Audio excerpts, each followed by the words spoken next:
Good morning, students. I, Mrs. V. A. Yavle, Assistant Professor in Department of Electrical Engineering, would be discussing with you today numerical on no load current. So, students, today we will see the video on no load current numerical. Let's see first the numerical. A 6600 volt, 60 Hertz single phase transformer has a core of sheet steel. The net iron cross sectional area is given by 22.6 into 10 raised to power minus 3 meters square. Mean length is 2.23 meters. There are 4 lap joints and each joint takes 1/4 times as much mmf as it is required per meter of the core. If the flux density is 1.1 Weber per meter square, find the number of turns on the 6600 volt winding and also calculate the no load current. Assume the peak factor as amplitude factor into √2, where the amplitude factor is given by 1.52 for the given flux density. mmf per meter is 232 amperes per meter. Specific loss is given by 1.76 watts per kg and density 7.5 into 10 raised to power 3 kg per meter cube. So, if you see the numerical, we are supposed to calculate two quantities. First is the number of turns and second is the no load current.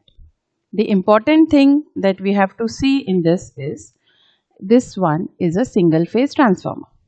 Now, as we had seen in the earlier derivation, for a single phase transformer, we can always calculate the no load current by knowing the magnetizing current component as well as the loss current component. The formula for calculation of the magnetizing current component is given by, we have to calculate the total magnetizing mmf divided by kpk into number of turns. Now, how to find the magnetizing mmf? The total magnetizing mmf for a single phase transformer is given by 2 ATC LC plus 2 ATY LY plus whatever is the mmf required for joints. But now if you see this numerical, right, they have not mentioned anything separately about the core section or the yoke section. They have given us the information regarding the joints and they have combined this, that is the core section and the yoke section, and directly given us the net cross sectional area plus the mean length. So, instead of applying this formula, we'll directly take the cross sectional area. Now, let's see how to proceed with the numeric. So, the first step is obviously to calculate the number of turns. So, number of turns is very easy. It is the same formula. Number of turns can be easily calculated by, we know E is equal to 4.44 F phi m into T. Therefore, number of turns can be calculated by E upon 4.44 F phi m. But if you see the numerical, the value of flux is not mentioned. But we already know that flux can be calculated if I know the flux density and the area. So, this formula would be replaced by 4.44 F Bm into Ai. So, from the given quantities, mentioned E is 6600 volts, 4.44 is constant, frequency is 60 Hertz, flux density that is given to us is 1.1 Weber per meter square. We have to take care that all the units are in their standard form. And the area which is mentioned is 22.6 into 10 raised to power minus 3 meter square. So if you do the calculations for this, it approximately comes out to be 997 turns. So we can say that the number of turns are 997. So this is our first answer. Now let's move to the second part. Now in the second part, our main aim is to calculate the magnetizing mmf. This will be now divided into two parts. We will calculate the magnetizing mmf for iron parts, in which core plus yoke section are added, and we'll calculate it for the joints. Correct? So now let's see how to calculate this for the iron parts. So mmf for iron parts will obviously be the mmf per meter for the iron parts multiplied by the mean length. So if you see mmf per meter for the iron part, it is 232, and the mean length that they have given in the numerical is 2.23 meters. So if we just multiply this, we would get the mmf for iron parts as 517 amperes. That means we have calculated the first section. Now let us calculate the mmf for joints. If we see, the number of joints is 4, and mmf for one joint. If we read this statement once again, student, what it says that each joint takes 1/4 times as much mmf as is required per meter of the core. And what is the mmf required per meter of the core? The mmf required per meter of the core is 232 amperes per meter. That means when we calculate the mmf for one joint, it will be 1/4 because it takes 1/4 multiplied by 232. But as there are 4 joints, therefore the mmf for 4 joints will be 4 times of whatever we have calculated in the earlier step. So this comes out to be 232 amperes. So now we know the mmf for iron parts, we know the mmf for the joints. We can add these two and we'll get the total magnetizing mmf. So the total magnetizing mmf is equal to, which is given by 80, is nothing but 517 amperes plus 232 amperes.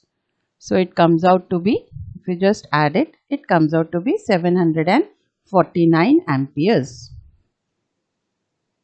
So now once I know 80, we can go to the third step and I can calculate the magnetizing current component. Magnetizing current component is given by 80 kpk into number of turns, where if you see the numerical, the peak factor is given by amplitude factor into √2. It's already mentioned in the numerical. So 80 is 749.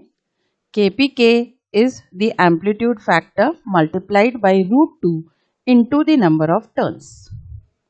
So it comes out to be 0.349 amperes, which is the magnetizing current component. Now let's go to the fourth step. The fourth step says I have to find the loss component. Once I know the loss component, then I would calculate the no load current. Now how to find the loss component? For the loss component, because this is a single phase transformer, the formula is Pi divided by Vp. Now I should first calculate this loss, total losses. So if you again see the numerical, they have given me one hint in the numerical that the specific loss is 1.76 watts per kg. That means if I know the total weight, I can multiply it by 1.76 and I can get the specific loss. So let's see how that can be done. So to find the weight of the core, the information which is given in the numerical is I need to find volume into density will give me the weight. But volume is not directly given to me, right? But volume can always be found as area multiplied by length into density. If you see the numerical, the iron cross-sectional area is given as 22.6 into 10 raised to power minus 3. Length of mean turn is 2.23 and the density which is given is 7.5 into 10 raised to power 3. So if you multiply this, we get the weight of the core as 378 kgs. Once we get this, we can find the total loss, which is given by Pi. It is 1.76 watts per kg. So for this much, how much will be the loss? So it will be 1.76 multiplied by 378. So if you multiply this, it comes out to be 665 watts. So once I know this, then it is very easy to calculate the loss component. It is nothing but Pi divided by the voltage. So Pi is 665 divided by 6600, which comes out to be 0.1 amperes. Once I know the loss component, I can finally calculate the no load current as Im square plus IL square under root. I have the values, so 0.349 the whole square plus 0.1 the whole square under root will give me the answer as 0.363 amperes. Approximately, the no load current is going to be 0.363 amperes.